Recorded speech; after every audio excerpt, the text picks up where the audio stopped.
Hello दोस्तों, स्वागत है आपका आपके अपने यूट्यूब चैनल ट्रेंडिंग नाउ में। तो लर्निंग स्टॉक मार्केट की सीरीज को जारी रखते हुए आज हम लोग बात करने वाले हैं ट्रेडिंग के टाइप्स के बारे में। फर्स्ट एपिसोड में हमने आपको हिस्ट्री ऑफ स्टॉक मार्केट और बेसिक ऑफ स्टॉक मार्केट के बारे में बताया था। अगर आपने वो एपिसोड नहीं देखा है तो उसकी लिंक हमने डिस्क्रिप्शन में दी है, आप अभी जाकर उस एपिसोड को देख सकते हैं।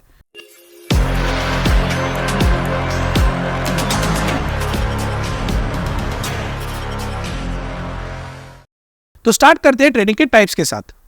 तो आज हम देखेंगे ट्रेडिंग कितनी तरह की होती है और उसके नुकसान और फायदे क्या क्या होते हैं। हमने आपको फर्स्ट एपिसोड में शॉर्ट में 4 ट्रेडिंग टाइप्स के बारे में बताया था। आज हम लोग उसके ऊपर डिटेल में चर्चा करने वाले हैं। तो ट्रेडिंग का जो फर्स्ट टाइप है उसे कहते हैं इंट्राडे ट्रेडर।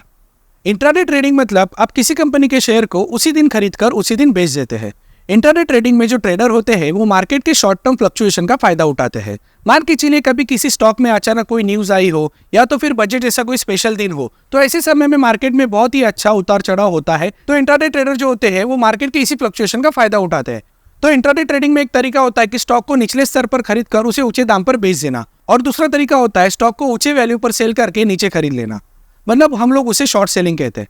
दोस्तों, आप स्टॉक कब खरीदोगे? जब आपको लगेगा कि स्टॉक बढ़ने वाला है। उसी तरह स्टॉक कब बेचोगे? जब आपको लगेगा कि स्टॉक गिरने वाला है। तो अभी आप लोग सोचोगे कि जो चीज़ हमारे पास है नहीं उसे हम बेच कैसे सकते हैं। शेयर मार्केट में आप पहले स्टॉक बेचकर उसे बाद में खरीद भी सकते हैं, लेकिन शर्त यह है कि आपको बेचे हुए स्टॉक को उसी दिन खरीदना होगा, फिर चाहे उसकी कीमत आपने खरीदे हुए भाव से दोगुनी ही क्यों ना हो गई हो। लेकिन आपने अगर स्टॉक बेचा है तो उसे आपको उसी दिन खरीदना भी होगा। लेकिन दोस्तों, शॉर्ट सेलिंग में आपको ज़्यादा कैपिटल की जरूरत होती है, क्योंकि मान के चलिए अगर आपने कोई भी स्टॉक 10 रुपये में खरीदा हो तो ज़्यादा से ज़्यादा चांसेस है कि वो 10 रुपये से अपनी वैल्यू 0 कर दे। लेकिन अगर आपने किसी स्टॉक को 10 रुपये में शॉर्ट किया हो तो उस स्टॉक की कीमत 10 रुपये से 100 रुपया भी हो सकती है। मतलब उसके बढ़ने की जो लिमिट है वो अनलिमिटेड है। इसके लिए आपको जब शॉर्ट सेलिंग करना होता है तो आपको ज़्यादा कैपिटल की रिक्वायरमेंट पड़ती है। तो इसलिए यहाँ ब्रोकर आपसे सिक्योरिटी के तौर पर एक्स्ट्रा मार्जिन लेकर रखते हैं, और इसी कारण स्टॉक सेलिंग स्टॉक बाइंग से अधिक महंगा होता है। तो डे ट्रेडिंग या इंट्राडे ट्रेडिंग में हम स्टॉक को नीचे खरीद कर ऊपर बेच सकते हैं, या तो ऊपर बेचकर नीचे खरीद सकते हैं। इतना तो आप समझ ही गए होंगे। अब बात करते हैं डे ट्रेडिंग के फायदे और नुकसान के बारे में। पहले जानते हैं डे ट्रेडिंग के फायदों के बारे में। तो जैसे कि मैंने आपको पहले ही कहा कि डे ट्रेडिंग में सबसे पहला फायदा ये होता है कि आप स्टॉक्स को उसी दिन खरीद कर उसी दिन बेच सकते हो, जिस कारण कल कंपनी में क्या होगा, स्टॉक्स बढ़ेगा या घटेगा, इससे आपको कोई लेना देना नहीं होता। और इसी कारण इंट्राडे ट्रेडिंग में आप केवल उसी दिन या ट्रेडिंग सेशन के बारे में सोचते हो, ना कि अगले दिन या ट्रेडिंग सेशन के बारे में। इसका दूसरा फायदा ये है दोस्तों कि इसमें आपको अनलिमिटेड फायदा हो सकता है। जी हाँ दोस्तों, डे ट्रेडिंग इतना कैपेबल है कि आपके कैपिटल को एक दिन में 10 गुना या 100 गुना भी कर सकता है। फ्यूचर और ऑप्शन निफ्टी बैंक निफ्टी के कॉल एंड पुट में कई बार तो प्रीमियम 10 या फिर 100 गुना रिटर्न भी देकर जाता है। बस शर्त यह है कि आपकी एंट्री और एग्जिट प्रॉपर होनी चाहिए। इसका तीसरा फायदा यह है कि डे ट्रेडिंग आप बेहद ही कम कैपिटल में स्टार्ट कर सकते हो। डे ट्रेडिंग में आपको ज्यादा कैपिटल की जरूरत नहीं होती, और अभी पूरी दुनिया डिजिटल है। आपके हाथ में आपका मोबाइल और ट्रेडिंग सॉफ्टवेयर है, तो आप दुनिया के किसी भी कोने से मनचाहा ट्रेड ले सकते हो और उसे बेच सकते हो। और इसका चौथा फायदा यह है कि डे ट्रेडिंग के कारण आपका फोकस एक ही जगह पर कॉन्सेंट्रेट होता है, जिसके कारण आप बाकी सब चीजों के बारे में भूल जाते हो। और इसी कारण डे ट्रेडिंग स्ट्रेस बस्टर भी कहलाती है। और डे ट्रेडिंग का पांचवा और आखिरी फायदा यह है कि इससे आप खेल में बने रहते हो, आपकी ट्रेडिंग की प्रैक्टिस बनी रहती है। तो ये थे इंट्राडे ट्रेडिंग के फायदे। अभी हम लोग जानते हैं इंट्राडे ट्रेडिंग के नुकसान के बारे में। तो दोस्तों, सबसे पहला नुकसान ये है कि जैसे मैंने आपको कहा कि डे ट्रेडिंग इतना कैपेबल है कि वो आपको अनलिमिटेड प्रॉफिट करके दे सकता है। उसी तरह डे ट्रेडिंग इतना रिस्की भी है कि वो आपके पूरे कैपिटल को 0 भी कर सकता है। दोस्तों, डे ट्रेडिंग एक ऐसी आग है जिससे खेलने के लिए आपके पास स्किल, एजुकेशन और टैलेंट का होना बेहद जरूरी है। इसलिए बिना प्रॉपर नॉलेज, स्किल या माइंडसेट के यदि आप डे ट्रेडिंग करने जाओगे तो 99% चांसेस है कि आप सारा कैपिटल खो दोगे। दूसरा नुकसान यह है कि जैसे डे ट्रेडिंग एक स्ट्रेस बस्टर का काम करता है, वैसे ही डे ट्रेडिंग आपको भयानक स्ट्रेस भी दे सकता है। ये मेंटली बहुत चैलेंजिंग होता है। दोस्तों, आपने स्टॉक खरीदा हो या बेचा हो, यदि उस स्टॉक ने आपके अनुमान के विपरीत जाना शुरू कर दिया और आपको लॉस होने लगा, तो हो सकता है कि आपको बेहद ज्यादा टेंशन आए। और इसलिए डे ट्रेडिंग करते समय आपको अपने इमोशंस पर कंट्रोल रखना बेहद जरूरी है। प्रॉपर स्टॉप लॉस रखना जरूरी है। और हाँ दोस्तों, डे ट्रेडिंग करते समय यदि आपको लॉस होता है तो कभी भी रिवर्स ट्रेडिंग ना करें, क्योंकि रिवर्स ट्रेडिंग के कारण 99% ये संभावना होती है कि आपका लॉस 2 गुना, 10 गुना या तो फिर कई गुना बढ़ जाएगा, और हो सकता है कि आप अपने पूरे कैपिटल को गंवा दो। और तीसरा नुकसान इसमें यह है दोस्तों कि इसमें गारंटीड इनकम की कोई गारंटी नहीं होती। ऐसे बहुत से लोग हैं जो कुछ दिनों या महीनों की ट्रेडिंग में मुनाफा होने के बाद अपना जॉब या बिजनेस क्विट करके बस ट्रेडिंग ही करने लगते हैं, मगर जब उन्हें ट्रेडिंग में लॉस होना शुरू होता है तो वो गहरे डिप्रेशन में चले जाते हैं। इसलिए दोस्तों, कभी भी जल्दबाजी ना करें। अगर भविष्य में कभी भी आपको ऐसा लगे कि मैं एक अच्छा ट्रेडर बन गया हूँ और मैं ट्रेडिंग से अपना खर्च निकाल सकता हूँ, इसलिए अब मैं जॉब या बाकी चीजें छोड़कर केवल ट्रेडिंग ही करूंगा। तो ये करने से पहले दोस्तों अपने पिछले 1 साल का P&L रिपोर्ट देख ले।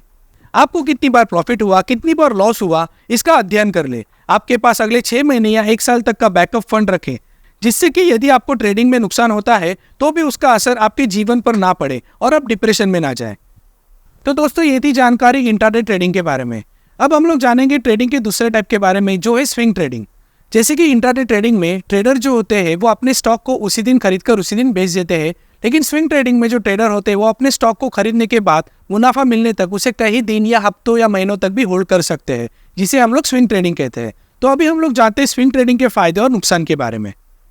तो जैसा कि मैंने आपको कहा कि स्विंग ट्रेडिंग में आप अपने स्टॉक्स को मुनाफा मिलने तक कुछ दिन, हफ्ते या महीनों के लिए होल्ड कर सकते हो, जिस कारण आपको मार्केट के समय कंटिन्यू अपने स्क्रीन को देखते रहने की कोई जरूरत नहीं होती, जिसके कारण आप शांति से अपना डिसीजन ले सकते हैं। Swing trader technical analysis, fundamental analysis, chart pattern और आदि कई सारे इंडिकेटर का अध्ययन करके एक ट्रेड चुनते हैं, जिसके कारण उनकी सफलता के चांसेस बेहद ज्यादा होते हैं। तीसरा फायदा यह है कि स्विंग ट्रेडिंग में डे ट्रेडिंग की तरह आपका टाइम कमिटमेंट ज्यादा नहीं होता, तो आप अपने बाकी कामों पर भी फोकस कर सकते हैं। मतलब स्विंग ट्रेडर को आप एक पार्ट टाइम ट्रेडर भी कह सकते हैं। तो ये थे दोस्तों स्विंग ट्रेडिंग के फायदे। अब हम लोग जानते हैं स्विंग ट्रेडिंग के नुकसान के बारे में। जैसे कि डे ट्रेडिंग में आपको बस उसी दिन स्टॉक को देखना होता है, उसके एकदम विपरीत आपको स्विंग ट्रेडिंग में अपने स्टॉक को रोज ट्रैक करना पड़ता है। डे ट्रेडिंग में आपका टेंशन उसी दिन खत्म हो जाता है, मगर स्विंग ट्रेडिंग में आपका टेंशन उस दिन शुरू हो जाता है। अपना स्टॉप लॉस या टारगेट हिट होने तक आपको स्टॉक को देखना होता है। इसका दूसरा नुकसान है दोस्तों गैप अप या गैप डाउन ओपनिंग का। हो सकता है दोस्तों आपने स्विंग ट्रेडिंग के अनुसार किसी स्टॉक को खरीदा या बेचा हो और मार्केट खत्म होने के बाद उसी दिन उस कंपनी के बारे में कोई पॉजिटिव या नेगेटिव न्यूज आई हो, तो इस कारण next day market gap up या गैप डाउन ओपन हो सकता है, जिसके कारण आपको अच्छा खासा मुनाफा या तो अच्छा खासा नुकसान भी हो सकता है। तो ये थे स्विंग ट्रेडिंग के फायदे और नुकसान। अब हम लोग जानते हैं ट्रेडिंग के तीसरे टाइप यानी इन्वेस्टिंग के बारे में। वैसे तो एक ही लाइन में इसके फायदे और नुकसान की जानकारी आपको मिल जाएगी। दोस्तों जैसे डे ट्रेडिंग में आप स्टॉक को उसी दिन खरीद कर उसी दिन बेच सकते हो, या फिर स्विंग ट्रेडिंग में आप स्टॉक को एक दिन, हफ्ते या कुछ महीनों के लिए होल्ड कर सकते हो। उसके एकदम विपरीत जो इन्वेस्टर होते हैं वो अपने स्टॉक को एक दिन, हफ्ता या महीना नहीं बल्कि कई सालों तक होल्ड करके रख सकते हैं, जिसके कारण उनको होने वाला मुनाफा जो होता है वो बेहद ज्यादा होता है as compare to internet trader या तो डे ट्रेडर। दोस्तों इन्वेस्टिंग एक आर्ट है, एक कला है। इन्वेस्टिंग में इन्वेस्टर जिस भी स्टॉक को इन्वेस्टिंग के लिए चुनते हैं उसका पूरी तरह से company analysis, management analysis, global level analysis, chart analysis, historical data analysis और कई मायनों पर कंपनी का एनालिसिस करते हैं और 100% श्योर होने के बाद ही उस कंपनी में लॉन्ग टर्म के लिए अपनी पोजीशन बनाते हैं। इसके आपको कई उदाहरण मिल जाएंगे। वॉरेन बफे, राकेश झुनझुनवाला, राधाकृष्ण दमानी, विजय केडिया, ऐसे कई सारे इन्वेस्टर हैं जिन्होंने कुछ अच्छी कंपनियों में अपनी इन्वेस्टमेंट की और पेशेंटली वेट करके उससे कई सारा मुनाफा कमाया। ये वो स्मार्ट इन्वेस्टर थे जिन्होंने इन्वेस्टिंग के जरिए अपने कैपिटल को एक दो नहीं बल्कि कई गुना कर दिया। तो इन्वेस्टिंग जैसे मैंने आपको बताया कि एक तरह की आर्ट, एक तरह की कला है और इसे करने के लिए आपको पूरी तरह से शेयर मार्केट को सीखना होगा, पूरी तरह से चार्ट एनालिसिस, स्टॉक एनालिसिस और फिर कैंडलस्टिक पैटर्न, इन सब चीजों को सीखना होगा, तब जाकर आप एक अच्छे इन्वेस्टर बन सकते हो। तो इस तरह आप समझ सकते हैं कि इन्वेस्टिंग बाकी सारे ट्रेडिंग के तरीकों के मुकाबले में बेहद ही ज्यादा प्रॉफिटेबल हो सकती है। बस शर्त यह है कि आप अच्छे से उस कंपनी का एनालिसिस करें जिसका स्टॉक आपको खरीदना हो और आप लॉन्ग टर्म के लिए अपनी पोजीशन बना के रखें। जैसे कि डे ट्रेडिंग और स्विंग ट्रेडिंग में नुकसान थे, वैसे इन्वेस्टिंग में कोई ज्यादा नुकसान नहीं होते। तो अभी तक हमने देखा ट्रेडिंग के 3 टाइप्स के बारे में और उसके फायदे और नुकसान के बारे में। अब हम लोग जानते हैं ट्रेडिंग के चौथे सबसे प्रॉफिटेबल और सबसे रिस्की तरीके के बारे में, जिसे हम लोग कहते हैं स्कैल्पिंग। दोस्तों स्कैल्पर वो होता है जो मार्केट के शॉर्ट टर्म फ्लक्चुएशन का फायदा उठाता है।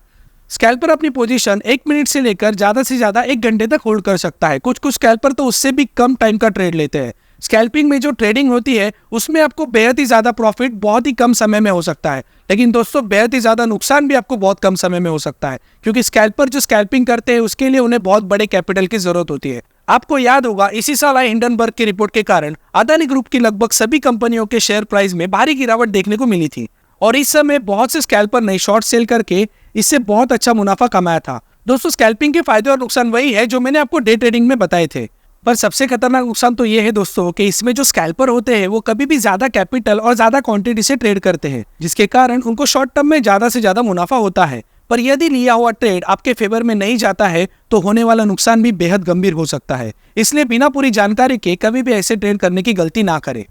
तो दोस्तों ये थी जानकारी ट्रेडिंग और ट्रेडिंग के टाइप्स के बारे में। आने वाले एपिसोड में हम लोग शेयर मार्केट को और भी गहराई से जानने की कोशिश करेंगे, लेकिन दोस्तों ऐसे वीडियो बनाने के लिए बहुत मेहनत करनी पड़ती है। तो हमारी आपसे रिक्वेस्ट है कि प्लीज़ हमारे वीडियो को लाइक, शेयर और सब्सक्राइब करें और बेल आइकन को भी क्लिक करें ताकि आने वाले वीडियो सबसे पहले आपके पास पहुंचे। धन्यवाद।